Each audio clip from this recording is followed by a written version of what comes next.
Welcome to the Bill Walton Show, featuring conversations with leaders, entrepreneurs, artists, and thinkers. Fresh perspectives on money, culture, politics, and human flourishing. Interesting people, interesting things. Typically, I focus my shows on a single issue, but today I find myself with a difficult but happy problem. I have a guest and a co-host who are brilliant, original, and contrarian on a wide range of topics. Billionaire investor and author Ken Fisher started with $250 and built a $100 billion money management firm. And to get a clue as to why he's been so successful, look to some of his book's titles. The Only Three Questions That Still Count, Debunkery, and Markets Never Forget, but People Do. Also joining me today to co-host is author and economist John Tamny, old friend and many-time guest. He's director of the Center for Economic Freedom at FreedomWorks and is the editor of Real Clear Markets. John's contrarian book titles include The End of Work and Who Needs the Fed? So in a bit of a departure, we're going to have a wide-range discussion on investing, philanthropy, Donald Trump, forced management, populism, and life success strategies. A bit more about Ken Fisher. Ken founded Fisher Investments in 1979, and as CEO built it into one of the world's largest money management firms. His Forbes Portfolio Strategy column was the longest continuously running column in the magazine's history. He pioneered the investment analysis tool called the price-to-sales ratio, which is now a core part of financial curriculum. Ken's principal hobbies are lumbering history and Western conifer tree science. And along the way, without really aiming at it, Ken joined the Forbes 400 list as the 200th richest American. Ken? John? Thanks for having me here, Bill. And John, I think you also pointed out he was the richest Forbes columnist. Ken is easily the richest Forbes columnist in history, I think, right here. So, well, you wrote a column. Well, lots of superlatives, yeah. All right. One thing I want to talk about is your interest in forests and what you've done with the redwood trees, and you've endowed the first chair devoted to a single species. That was the redwood, the conifer, the redwood trees in California. Yeah. And you've got a deep expertise in forests and climate and the history of forests and lumbering, climate change. What do you think? Is it happening? Is it man-made? I don't know anything about that. You don't know? I can tell you some things I know, and then there's what I don't know. I don't know more than I know. I mean, the world is a complex place. What I know is that if you take Sequoia sempervirens, coastal redwood, or Sequoia dendrogigantea, the Sierra big tree, they just don't give a darn. The trees. They don't care. I mean, we've done the work to demonstrate that right now, coastal redwoods in a increasing temperature world Yes. are growing faster than they ever have before. Mm-hmm. And they're such a weird tree species that are so adaptable that they just quite literally don't care. I mean, we started that project with Save the Redwoods League on the concept that there was a fear that climate might actually be an impediment to redwoods. I'm just going to reiterate, redwoods don't care. Now, actually, for the most part, we now know that several other major tree species also mostly don't care. Not as much as redwood, because there's no tree that's as adaptable as redwood. But the fear that once existed that this iconic West Coast tree species might get wiped out by warming temperature, that ain't happening. And these trees are doing better than they ever have before. There is no threat there. What will happen to temperature in the future? That's a prediction, and those predictions are tricky, particularly about the future. And I think it's arrogant to presume you know. Well, so do I. And the other aspect of this, and your redwoods make the point, I believe, is that how do we know that the climate we have this moment today, 2019, is the ideal climate for anything, and that the climate's been changing for millennia. And how do you say, no, we have to freeze things now, and we need to make massive changes in society in order to make it exactly as it is. So I'm just going to go off in a different direction. We have almost no ability as a culture to deal with our wildlands at all, regardless of what you think is the right thing to do. Our bureaucracies don't work for that. We have a global network of different countries whose bureaucracies don't work for that. There's actually we can't make our own work. I don't know how we're going to make it work for all these other places. And in many ways, people are over. Your point, which I think is right, is that there's this in a lot of people's minds. There's a snapshot in time of the way they think things were, and that's the way they think things are supposed to be. Yeah. But even if you thought that was the way they were supposed to be, we don't have any capability to turn them to that. We don't know how to do that. Collectively, we don't have an ability. We don't have the science. Let me just make a simple point. I put a lot of time into Western conifer tree science, in primarily the two redwood species, but secondarily in Douglas fir and Sitka spruce, and plan to be doing more in several other species down the road, seriously. But there's a lot about the basic functioning of trees we just don't understand. I just want you to think about how important and simple trees are to people. And then you take the statement, there's an awful lot about how trees actually function we don't understand. And now we're going to, for example, everything under the ground. We really don't know how it works. That's the final frontier of tree science. What really goes on in the roots? How does it really work there? We don't really know. And once you get that we don't really know, which most people don't want to say, then you sit there and say, how do you make successful prescriptions? And the answer is, well, if you don't really know how things work, you don't make successful prescriptions other than random luck. And now we're going to take something much more complex than big trees, which is the whole interface of everything, how it fits together in the phrase that was first being developed when I was young called ecology. And we're going to make that all work as a prescription that we're going to control. That's pretty arrogant, I think. John? Do you think that there's a stock market story here? I mean, 44% of the world's population lives in coastal cities that the warmists say are going to go underwater. Is there something to be said that if this were true, if this were the threat that they say it is, that the stock market would reflect it? Or I don't know about the world. Let me talk about the land of the free and the home of the brave. Or do you think the 44% would move? that too? Either way, it just strikes me that it's a Somebody market signal. didn't believe that it's changing that radically and that dramatically. Let me try to link this to America, Donald Trump, and Dwight Eisenhower. I think you can make that triangle pretty fast. Now, when I'm a boy in the 1950s, we start what is now this marvelous system that we have in America of highways and freeways.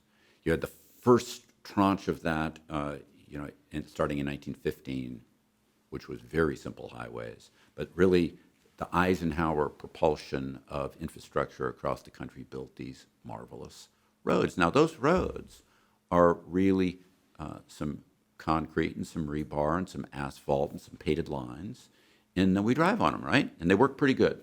I don't think most people disagree with that, even though a lot of people don't like cars, and that's fine. So now you sit there and you say, you get those rising oceans. Now, those rising oceans are really going to have minimalistic impact on the western United States, because mostly where the Pacific Ocean hits the western United States, you got cliffs. You follow that? You might subsume some of the beach, but you run up to a cliff, other than where you have bays. Other than where you have bays, you run up to cliffs. So most of that line. Now you take the eastern United States, that's not true, right? So the bigger problem is over here in this part of America. And of course, a lot of people in the West just think if you drown this part of America, it'd be a better country anyway, but that's a different point.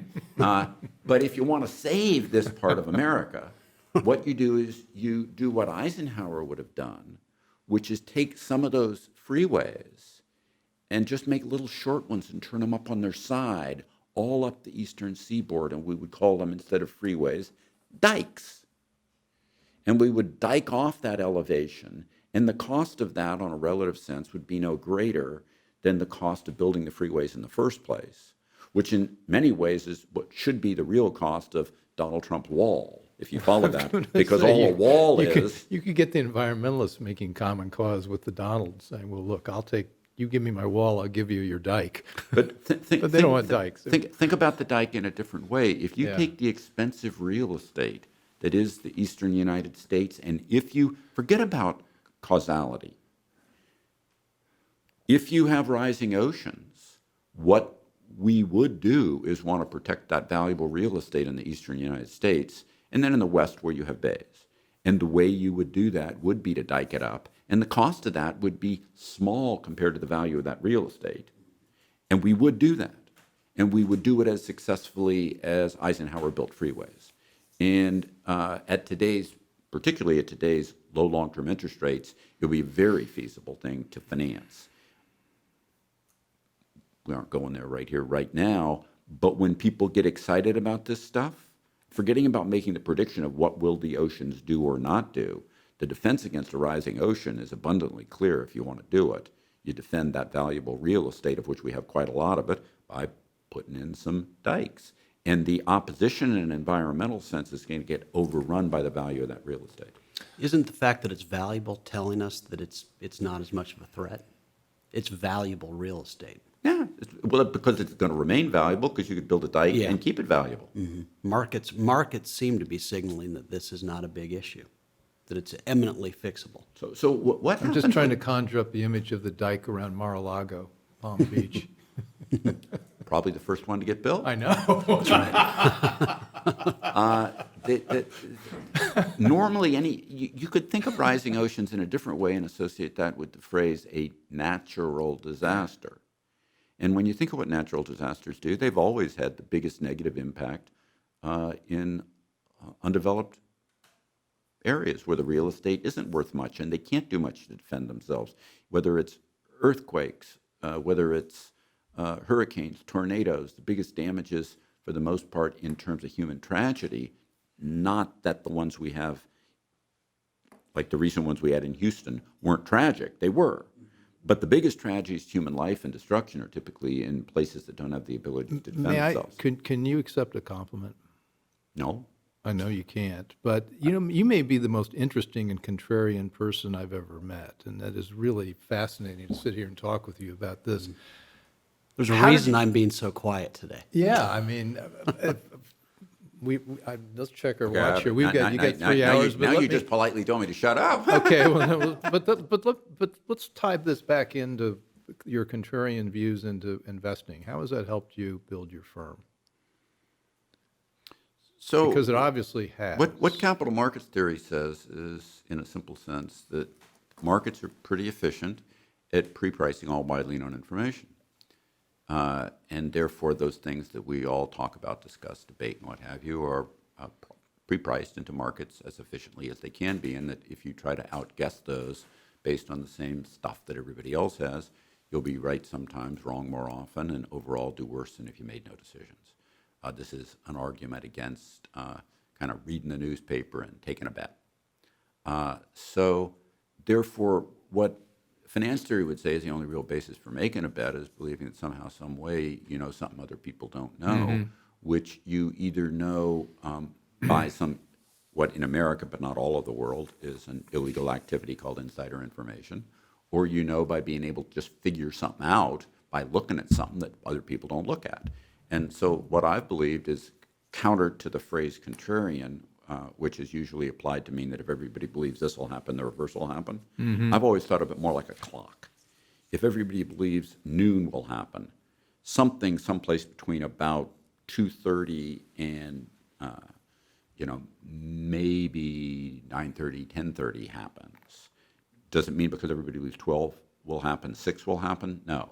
But something else happens. That part that everybody believes 12 o'clock will happen, that's been what's pre-priced. Something else happens. So what you do is you think through what does everybody believe, you wipe out that because it's been pre-priced, and then you think about what the other possibilities are, and you try to conclude based on some form of rationality what you think the most likely one or ones are, and you look for things that other people don't know. And let me just give you a really simple example without getting into the details. Every idiot in the world said that quantitative easing is flooding the system with money. Now, if you believe that, then you would say, gee, well, we have a system for measuring money. Where is that money? And in fact, if we flooded the system with money, should not the quantity of money have gone up by a lot? And in fact, if you look at the standard measures of the quantity of money in this economic expansion, they've grown at the slowest rate in any economic expansion in measured history. Monetary so base therefore, turning about one time. Therefore, the quantity of money did not go up. We did not flood the system with money. And yet you still have these people running around saying, we flooded the system with money, therefore we should have inflation. Those inflation fears, of course, have been completely wrong this whole time. And I go to a point that I say over and over again, which is that humans are slow to learn. That's what behavioral psychology teaches us. Humans as a group are slow to learn. And so keep making these same mistakes, like not getting that the third year of a president's term hadn't been negative since 1939. You would think that would bias people at the beginning of the year, this year, to not be bearish, except if you look at the beginning of the year, the fourth quarter of last year scared the hell out of people. So that's what they do when they get scared. They don't say, oh, it's the third year of a president's term. It's probably going to be a good year. There's these things you can find by looking at what people don't look at.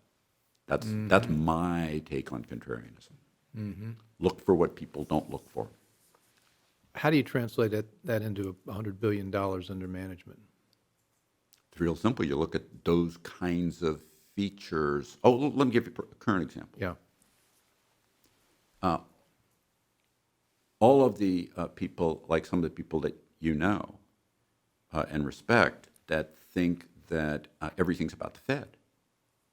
And that, in fact, the Fed fiddling around with interest rates, which they always do and can never control themselves from, and almost always do wrong, not always do wrong, but almost always do wrong, that their raising of rates would be catastrophic. Now, I'm going to go and make the point, you're never going to see a recession in America unless you see a global recession. You're never going to see a recession to the rest of the world without a recession in America. And in today's world, that people don't fully appreciate, monstrously large global banks and corporations can borrow one country and lend in another country faster than I can dial a number on my iPhone. And so in a world where you can borrow at zero rates in Europe or in Japan and lend at same duration higher rates in America and hedge the currencies with futures that fast, that currency carry arbitrage is going on all the time. And while I am not of view that it's a great thing, I think it's a bad thing for our central bank to be raising rates the way they were last year. When they do that, they create the environment. The borrowing doesn't come from America. The borrowing comes from overseas and gets lent into America. It doesn't stop America at all. People miss that because they're not thinking global first, U.S. second. They're thinking like we are walled in somehow, as if we're a standalone economy with this little thing we call imports and exports that's kind of tangential. But in reality, money flows around the world like water runs downhill and fast. And mind you, Jane's Laundry service can't do that, but Exxon can, Google can, Microsoft can, and J.P. Morgan can, and Santander can, and on and on and on. And enough of them can that they will, and it happens. And that's my point of view. Just everybody thinks this stuff. Try to think through how it really works, and then how do you apply that into the marketplace? If you know it doesn't work like that, and it really works like this, what does that imply for capital markets? And of course, one of the points that I make that most people don't make is $100 billion isn't really very much money. If you think that through in terms of the size of global capital markets, the equities market, what, 23 trillion? Or? You're talking about the U.S. Yeah. I'm talking about the world again. Yeah. And the way I would say that is that I've got about 0.8% market share. Mm-hmm. If I was a car maker and I had 0.8% market share, people would think I was nothing. You follow that? If I was a chemical maker and I had 0.8% market share, people would think I was nothing. In reality, I am nothing. That's the part that people miss. Because it's 100 billion, it must be big. It's 100 billion, it must be big. Not in terms of size relative to the scale of what we're talking about. It's not big at all. It's So little. as a macro investor, I mean, one of the things about some of the hedge funds that were special situation hedge funds, they got so big they couldn't take positions in mid-cap companies and make any difference. As a macro investor, though, 100 billion is a drop in the ocean, and you can And I have no you can constraints. work your strategies without I have no with constraints. no constraints. Yeah. If you're a fund and you're committed to being in this little slice of the world and you Yeah, get too yeah. much money, you can't get outside that slice of the world, yeah, that could be a problem. Yeah. But I have no constraints. Now, mind you, by definition, I couldn't take all the money and put it in Myanmar. Couldn't put it in. Myanmar, the country formerly known as Burma. Okay, Burma. Yeah. I'm You, not you, sure. don't, you don't see a lot of people running around talking about Myanmar signs on the highway, right? We get some Myanmar shave signs on the highway. You don't see that. But Burma shave, that was always wonderful. Philanthropy, last topic I want to talk about. Although we're running a bit out of time, but I don't really care. This is interesting, so let's keep going. The Gates Foundation's given away $45 billion. Not to me, I promise you. Well, it's not as much as, anyway, I won't do the scope of what it is. What do they have to show for it? Can I we don't measure- know. I've never looked at what they have. Okay, well, John, it's a rhetorical question. I want to explore what you think the benefits of philanthropy can be or can't be. Philanthropy is bad. It's immoral. It's bad for humans. I got this figured out when I was very young. Literally, it hit me in about 45 minutes one day. Once you actually get that in the long term, the capital markets pricing mechanism trades off optimization of scarce resources between the short term and the long term as efficiently as it can be done, then anything that takes resources away from that suboptimizes. Once you get that concept in your brain that it suboptimizes away from what's good for humans in the trade-off between the short term and the long term, you realize that philanthropy is one of those things. It's not the most immoral thing in the world. There's many more immoral things, but it suboptimizes. People who give money in philanthropic ways do it feeling good about it and thinking they're doing good.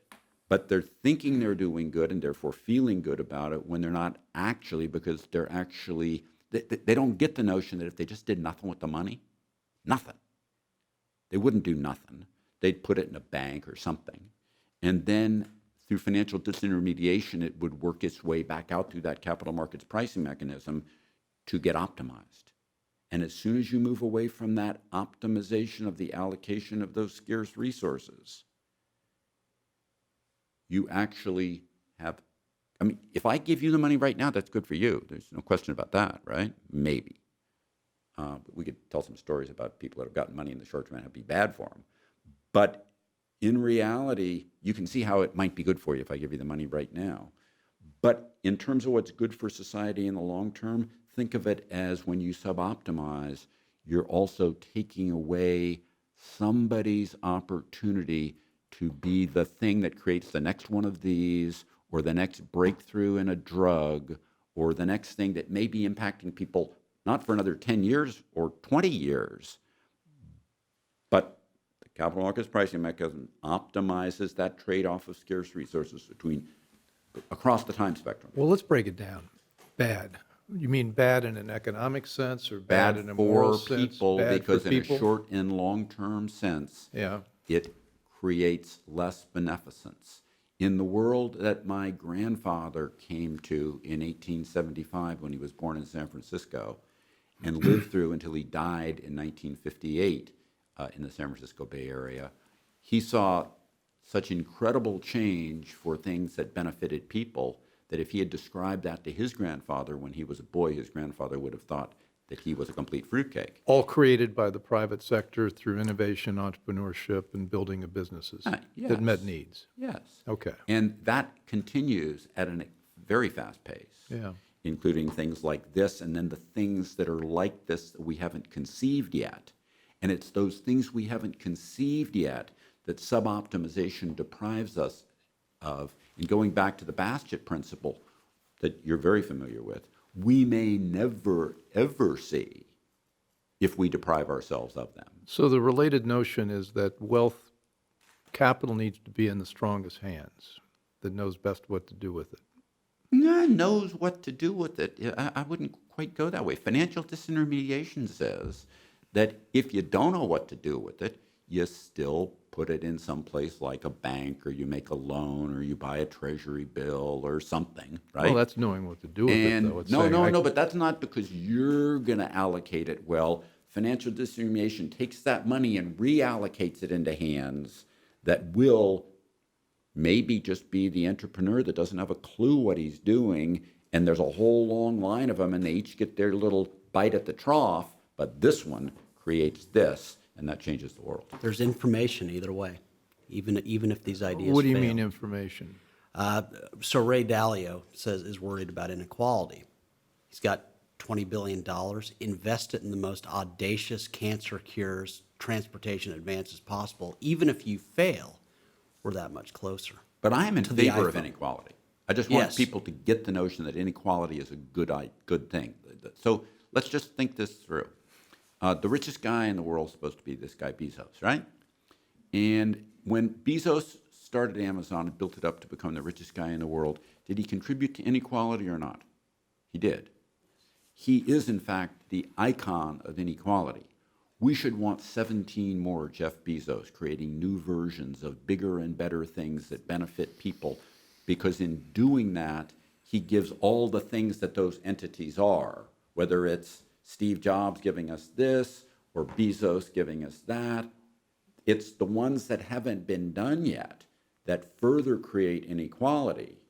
The bottom is always zero. The bottom will always be zero. We will never get away from zero. All we can do is redistribute to give them stuff, if that makes sense to you. Oh, yeah. The people at the bottom will always be at zero, and all you can do in a productive sense is but think of all of the people on the high end that Bezos created as Bezos and crew. Think of all the people on the high end that Gates created as Gates and crew. It's that part that does the never yet done. And the never yet done is a hard part for people to get, but the never yet done that succeeds is the part that creates income inequality, and we should want more of that. We should want more, some new version of some different thing than this that has as much impact on the world as it's had, and we should want more and more, which by definition brings you more inequality. Well, I agree, but how do you make a political argument along those lines? Because the I don't equality, do political arguments. Well, I can see that, but it's. I mean, I don't think you have to do but you're anything. getting it- you're all getting you have at to the do underli- is let yeah. all the wingnuts in the world see Well, if then they you- can raise capital and start up some crazy business. another way and to- if they succeed, it works. And if they don't succeed, as John kind of points out, somebody else learns something from the failure, and then they go try to do some crazy thing. So in other words, you would agree with the statement that maybe our top 50 entrepreneurs in time created more wealth or more good than all the politicians put together ever? Sure, absolutely. Except maybe somebody like Churchill that kept England out of the war. No. I say that differently. We do need to. The fundamental feature of government, in its most important form, is to keep bad guys from running over us. And that's effectively the function that Churchill did as a defensive function. And that's important, the defensive function that keeps the bad guys from coming as hordes and taking all your stuff and destroying the ability to create the new things. We do need that. We can't have the libertarian view of no defensive military. And in that regard, the fortitude of a Churchill in a tough time allows this world to prevail. I can't quote this exactly, but in one of the State of the Union addresses that President Obama said, he said that the government created fracking, and he intimated that the government created the integrated circuit. And I'm sitting there thinking, and when he said that, Jack Kilby had recently passed away, and Noyce had been dead, for a long time. I think Noyce died, if I remember right, in like 1990. And, they'd have to be rolling over in their grave to think that the government created the integrated circuit and the notion that the government created fracking. That's not the way these things happen. Well, that just tied into you didn't build that. I mean, that was the whole notion of that entrepreneurs couldn't succeed as truckers unless somebody built the roads, and the roads were built by government, and therefore the blah blah blah. Let me make another point on philanthropy. So I always say philanthropy is immoral. It's bad for humans. When I say that to people that believe in philanthropy, they never, ever, ever ask why. Never. I mean, I've said that so many times to people in philanthropy, and they just change the subject. I just want you to think about the implications of them not wanting to address why might it be bad. Mm-hmm. And the fact is, people who give to philanthropy believe it's good. It makes them feel good. They have good intent. I mean, I'm accepting all that cold, right?